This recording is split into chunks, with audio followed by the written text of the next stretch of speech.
suggest that you still work out during Ramadan. Do not let go of your workout regimen just because you're fasting.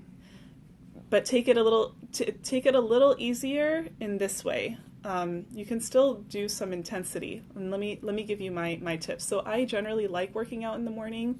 It doesn't always work for my schedule, but I like it. But in Ramadan, I won't work out in the morning. There's no way. So after you have your suhoor, the last thing you want to do is a high intensity training, only to find that you can't eat anything after that, and your muscles and your body is like, hey, all of my cells are open and ready to take nutrition. Where's the food?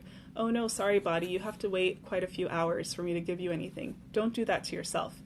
After suhoor, unless you're somebody who wakes up, I don't know, at like 4 a.m. or 3 a.m. and want to work out at that time, I still don't suggest that, actually, even just for our circadian health. Use that time for worship. After suhoor, you can still do something. Okay, so do some light walking, do some yoga, lots of stretching. I like Tai Chi and Qigong, just a few minutes of that. Stretch yourself out, and that's also going to relax you and help to decrease cortisol, which is our stress hormone that's inevitably going to be on the rise when we're fasting. So do that. Another thing during the day is just to do a lot of walking. If you get hungry, walk. It's actually going to speed up your body's release of internal energy stores. We are filled with energy stores just right now. Like, I can go for days and my body will still have energy stores. People fast for days. This is like, right, Ramadan is considered still pretty easy compared to other forms of fasting, and it's a blessing from God that that's what's required for us, something that's more moderate.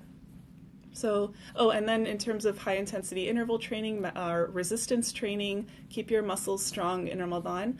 I recommend, if you can do this, an hour or so before iftar. So before you break your fast.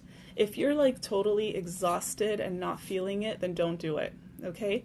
But if you're feeling pretty good, you feel okay, and you know that you're going to be eating in about an hour, then go for it. Do some good, weight training, do something that's a little bit more energy intense, and then you'll break your fast, and then your insulin sensitivity will be even more high, so that when you do have that date, your body's going to be like, I'm going to take all of those nutrients in. So it's actually, I like that schedule.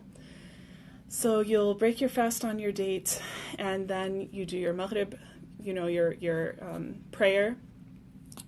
Give yourself a little bit of time, have a little bit of soup or something, and then have your main meal. Ease into it.